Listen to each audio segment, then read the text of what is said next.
Bab 6 cukup gue yang ngalami. Alhamdulillah sudah bada asyar, Fatih, Arafah, Fatimah dan tidak ketinggalan Adam mereka sedang duduk santai di taman kecil area rumah.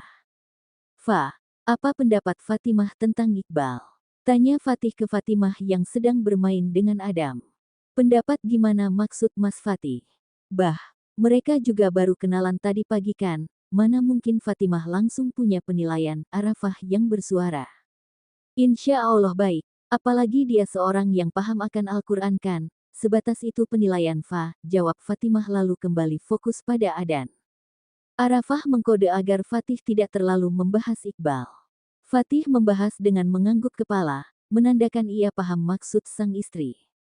Mas cuma mau memperkenalkan kamu saja, dia teman Mas, seorang laki-laki yang mandiri, seorang hafiz Quran, pekerjaan memang hanya sebagai kurir untuk saat ini, dan di akhir pekan ia mengajar di pondok ini, tutur Fatih. Fa paham maksud Mas Fatih, jawab Fatimah. Saat ini hatinya belum bisa mengendalikan diri untuk lupa seutuhnya dengan kejadian dia dan Alfian, dia berpikir dengan ke pondok akan mampu melupakannya, tapi ternyata masih belum mampu sepenuhnya lupa, dan saat ini ada pria lain yang dibahas. Fatimah hanya bisa menarik nafas panjang lalu menghembuskannya. Tiba-tiba handphone Fatimah berdering. Assalamualaikum warahmatullahi wabarakatuh. Waalaikumsalam warahmatullahi wabarakatuh Kak. Dek, mau kakak jemput sore ini atau besok pagi? Tanya seseorang itu dari balik telepon yang tidak lain adalah Hafiz. Sebenarnya masih pengen main dengan Adam, tapi pembahasan di pondok membuat aku gak nyaman, batin Fatimah. Kakak bisanya kapan? Kalau besok pagi kakak gak bisa janji, karena ada pemeriksaan pasien, bisanya paling sore ini atau besok sore. Kalau besok sore Fa gak bisa Kak, Fa juga ada kerjaan di butik. Ya udah kakak jemput malam ini ya, nih kakak langsung berangkat. Ya udah kalau gitu, Fa siap-siap ya, Assalamualaikum. Waalaikumsalam. Fatimah pun memutuskan sambungan teleponnya. Kak Hafiz, tanya Arafah. Iya Kak, Fan dijemput malam ini, karena kalau besok pagi Kak Hafiz gak bisa. Ceper banget, ujar Arafah dengan nada sedikit kecewa. Besok Fa ada harus ke gudang tekstil dan bertemu dengan ownernya. Kalau besok malam Fa baru dijemput, gimana dong? Insya Allah nanti Fa segera kesini lagi, ya Kak Adam. Arafah pun tidak bisa mencegah sang adik untuk pulang. Bagaimana dia sudah 1 tahun meninggalkan butik, pasti banyak yang harus diurus. Emang Fatimah lagi di mana kok dijemput? Tanya Alfian, mereka baru saja menyelesaikan sholat asyar. Mau gue jemput dari tempat di mana dia bisa saja akan menemukan jodohnya, jawab Hafiz sedikit ketus. Maksud lo? Tanya Alfian sembari berdiri mengejar sahabatnya itu. Ingat, lo hutang penjelasan sama gue, jadi buat apa gue kasih tahu lo? Wiek, kali ini Hafiz yang membuat Alfian penasaran. Oke, gue ceritain. Hafiz bersandar di pintu mobilnya. Duduk di teras masjid bisa kan, gak enak banget berdiri di sini, tutur Alfian. Hafiz merasa menang karena bisa membuat sahabatnya itu jujur tanpa dipaksa untuk cerita, gak dipaksa, cuma digertak. Begini, Alfian pun menceritakan kejadian dia menolong Fatimah hingga nasihat Abi untuknya. Apa? Parah lu udah buat adeks gue gak bisa tidur tuh, pantas dia ke pondok. Serius Fatimah ke pondok? Iya dia udah 2 hari ini di pondok, yang pastinya banyak ustadz-ustadz yang soleh siap melamar dia, pancing Hafiz, padahal dia tahu Fatimah memang sudah lama berencana untuk ke pondok, Hafiz sengaja menambah bumbu-bumbu untuk memancing Alfian. Sontak kata-kata Hafiz membuatnya terpaku. Plak. Hafiz menepuk pundak Alfian lumayan keras. Sakit Fiz. Akan lebih sakit saat lu ketinggalan kereta untuk menghalalkan adik gue. Alfian bingung harus berkata apa. Lo takut gak diterima. Itu mah resiko, yang penting utarakan niat lo, kalau lo memang serius sama adik gue, diterima atau tidak itu mah nanti, ketimbang lo baru melangkah dan keduluan sama yang lain. Pilih mana? Tambah Hafiz. Alfian mengacak-acak rambutnya. Lo merasa gak pantas kan? Maka belajar memantaskan diri, lo cuma terpaku dengan sudut pandang lo aja, lo gak akan tahu sudut pandang orang yang lo hadapi, lo tahu, adek gue itu sangat berharga buat kami semua. Gue berani memberi masukan untuk lo halalin dia. Berarti gue punya penilaian tersendiri dari diri lo. Begitupun Abi. Abi gak akan mudah meminta pria lain untuk menghalalkan putrinya. Pernah gak lo terfikir sampai di situ? Kali ini Hafiz mengutarakan pendapat dengan tegas. Istihorohlah. Gue mau jemput Fatimah dulu. Gue gak tahu jika sempat adeks gue udah kepincut ustadz di sana, maka gue gak bisa bantu lo lagi. Dan gue gak mau apa yang gue alami dulu terjadi sama lo, terlalu banyak mikir, akhirnya tersingkir, itu yang buat gue susah membuka hati Al. Lo tahulah, dan gue gak mau itu terjadi sama lo, ujar Hafiz sembari beranjak menuju mobil untuk menjemput sang adik. Alfian masih terpaku dengan apa yang Hafiz katakan. Ya dia tahu, Hafiz pernah telat melamar seseorang, baru mau mengetuk pintu dan ternyata di dalam sudah ada yang menyampaikan niatan melamar. Itulah yang membuat Hafiz sampai saat ini belum memutuskan untuk menikah. Selepas maghrib pun Fatimah bersiap untuk pulang, sembari menunggu jemputan sang kakak. Udah beres. Udah kak, pakaian Fa kan gak banyak, hehehe. Gak kapok kan main ke pondok? Kok kapok sih kak? Gak lah kak, Fa memang ada kerjaan. Besok Fa harus ketemu dengan suplier bahan untuk persiapan Ramadan. Kalau gak di stok dari sekarang, Fa bisa gak kebagian, dan kakak kan tahu bahan-bahan pakaian yang Fa produksi gimana. Iya juga ya kan, yaut yuk ke depan. Gak lama Arafah Fatimah dan Fatih berbincang. Iqbal yang kebetulan juga akan pulang untuk pulang menyempatkan untuk pamit dahulu. Assalamualaikum. Waalaikumsalam. Ganggu nih. Gak lah, kenapa Bal? Tanya Fatih. Saya mau pamit dulu, besok Ut mulai kerja. Oh iya besok udah mulai kerja ya, naik apa nih pulangnya? Nih lagi pesan taksi online, paling sampai bengkel aja, kebetulan motor kemarin saya tinggal di bengkel. Bu Fatimah juga mau pulang. Tanyanya, iya, nih lagi nunggu jemputan. Gak lama mereka mengobrol, Hafiz sudah memasuki lingkungan ponpes. Assalamualaikum. Waalaikumsalam. Sang adik pun menyalami sang kakak yang baru datang. Begitupun Iqbal dan mereka juga saling berkenalan. Kak, Iqbal bisa nebeng sampai bengkel gak ya? Tanya Fatih. Gak perlu, ada taksi online kok. Boleh-boleh aja, kan satu jalan, jawab Hafiz. Sebenarnya Iqbal segan untuk satu mobil, apalagi ada Fatimah, tapi dengan banyak pertimbangan akhirnya mereka bertiga pun satu mobil. Hafiz dan Fatimah di bangku depan, Iqbal di bangku belakang, biar gampang aja nanti kalau Iqbal turun, Fatimah gak perlu bertukar tempat duduk. Selesai berpamitan mereka pun berangkat untuk pulang. Suasana di dalam mobil cukup canggung, Fatimah memang lebih banyak diam, dan itu sudah sikap dari dulu dengan seorang laki-laki yang bukan mahramnya. Hafiz memahami sangat karakter sang adik, jadi Hafiz yang lebih banyak bertanya. Berarti setiap akhir pekan ngajar di pondok? Iya mas. Naik motor gak kemalaman sampai rumahnya? Biasa gak pernah malam sih mas, karena tadi ada pembelajaran yang harus disampaikan, jadi agak lambat pulangnya. Salut gue, kenapa gak ngajar yang deket aja coba? Gak papa mas, seneng aja rasanya menempuh perjalanan jauh untuk berbagi ilmu, kebetulan adik saya juga mondok di Ponpes Al-Kausar. Masya Allah. Fatimah hanya sebagian pendengar setia kali ini. Oh ya, jadi kalian lama kenal, Fa? Gak kak, baru kemarin, di butik yang ngurus pengiriman kan Arif, Fa jarang terlibat. Mantap ya, kami bisa membagi waktu untuk kerja dan mengajar, puji Hafiz. Masalah yang mantap, bisa banyak membantu orang.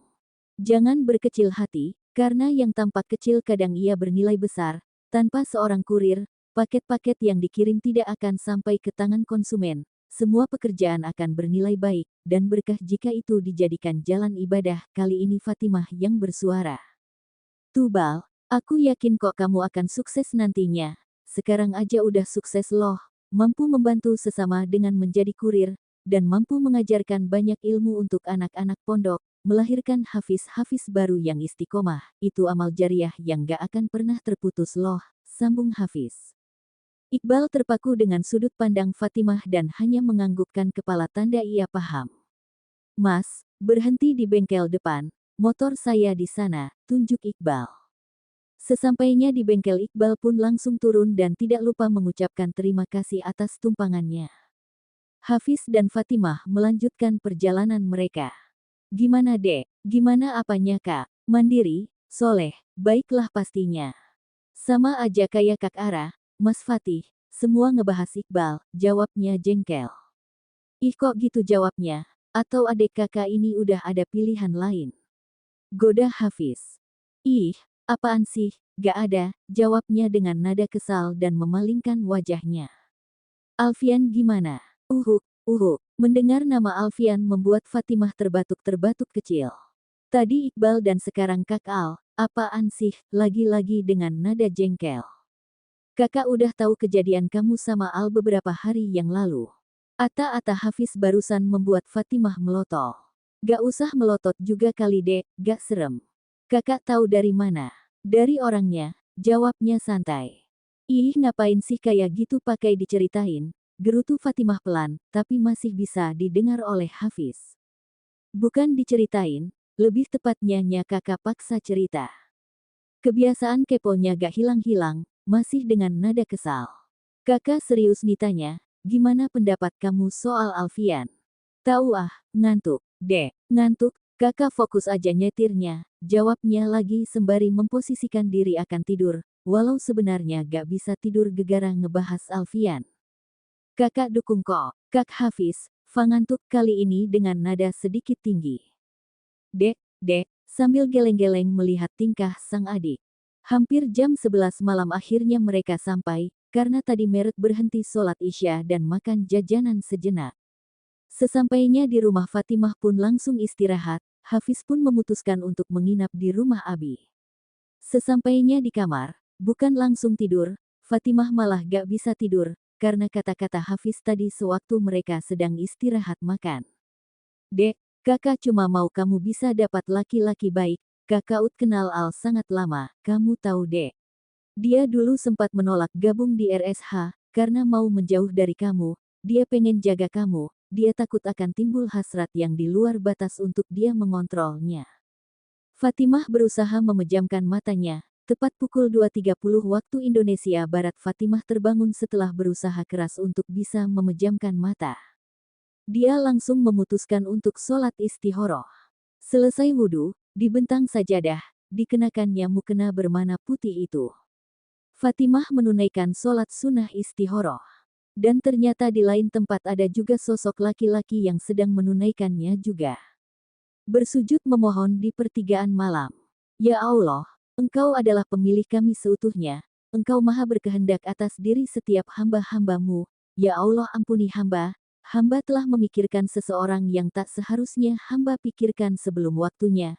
Ampuh hamba ya Allah, Engkau maha tahu setiap isi hati hambamu. Engkau maha membolak-balikkan hati, hamba baru tahu, ternyata dia orang yang hamba hindari, juga berusaha menjauhkan diri dari hamba. Jia bolehkah hamba mempertanyakan ya Rob, apa ini? Tapi hamba tak boleh mempertanyakan apa yang engkau takdirkan. Ya Allah jika ini baik, tunjukkan hamba menuju kepada kebaikan ini, jika isi salah, jauhkan hamba dari semua ini, jadikan setiap apa yang hamba jalani ini adalah menuju keridhoan-Mu. Amin Allahumma amin. Itu adalah doa Fatimah malam ini. Ya Allah, hamba ini hanya hamba-Mu yang memiliki banyak keterbatasan. Memiliki banyak kekurangan, Engkau yang maha sempurna, Engkau maha berkuasa, atas diri ini, atas hati ini, dia adalah wanita kedua yang kusebut dalam setiap doaku, setelah Bunda, dulu hamba mendoakannya agar Engkau menjaganya, memberikannya kebahagiaan, kini hamba memohon ya Allah dengan segala kekurangan, keterbatasan, kelemahan hamba-Mu ini, dia yang dulu berusaha ku jauhi, namun dekat dalam doa ini. Ku memohon padamu, agar dia bisa tahu, dia bisa merasakan apa yang kurasakan, dia tahu bahwa dia yang sepanjang malam selalu ada dalam setiap doaku, dan jika hamba boleh egois saat ini, hamba mohon izinkan hamba bisa bersamanya. Tapi jika memang dia Engkau hadirkan bukan untuk hamba, bantu hamba menghilangkan rasa ini. Amin Allahumma amin. Itulah doa seorang Alfian. Satu sujud, satu amin. Fa udah kesiangan, Fa langsung ke butik ya, pamit Fatimah. Fa, Assalamualaikum, Tak lupa salam dan berpamitan dengan mencium sang Uma. Waalaikumsalam, Uma geleng dibuatnya. Selesai sholat subuh entah apa yang merasukinya, dia bersandar di sofa yang ada di kamar dan tanpa ia sadari, itu membuat kesiangan, itulah yang membuatnya harus buru-buru berangkat ke butik. Sesampainya di depan butik dia tidak turun, melainkan hanya membunyikan klaksonnya menandakan seseorang harus segera masuk ke dalam mobilnya. Tin, tin, tin. Sabar Bu Bos, mu yang kesiangan, kenapa aku yang repot, repet Indah yang sudah berada di dalam mobil. Maaf, tumben Bu Bos kesiangan. Nanti aja bahasnya, sekarang kasih tahu arah gudang tekstilnya. Indah memilih menuruti titah sahabat sekaligus bosnya itu. Mereka pun melaju ke gudang tekstil, di mana gudang itu adalah milik Ibunda Alfian, Ibu Syafitri. Ira-ira jumpa dokter ganteng gak ya? Guman Indah. Kak Al, ya di RSH lah ndah, jawab Fatimah yang kebetulan mendengar kata-kata sahabatnya itu. Kok tahu, dia laporan ya sama kamu Fa? Tanyanya sembari memainkan mata. Ada yu, kan dia kerja di RSH. Nanti pulang mampir ya ke RSH yuk. Ngapain? Tanya Fatimah dengan nada sedikit naik. Lihat dokter ganteng. Fatimah geleng-geleng kepala dibuat sahabatnya itu. Sesampainya di gudang tekstil milik Ibu Syafitri, mereka sudah disambut oleh karyawan tekstil. Mereka diminta langsung memilih bahan secara langsung oleh Bu Syafitri. Nanti Bu Syafitri akan menyusul. Fatimah dan Indah pun memilih bahan pakaian yang akan mereka gunakan.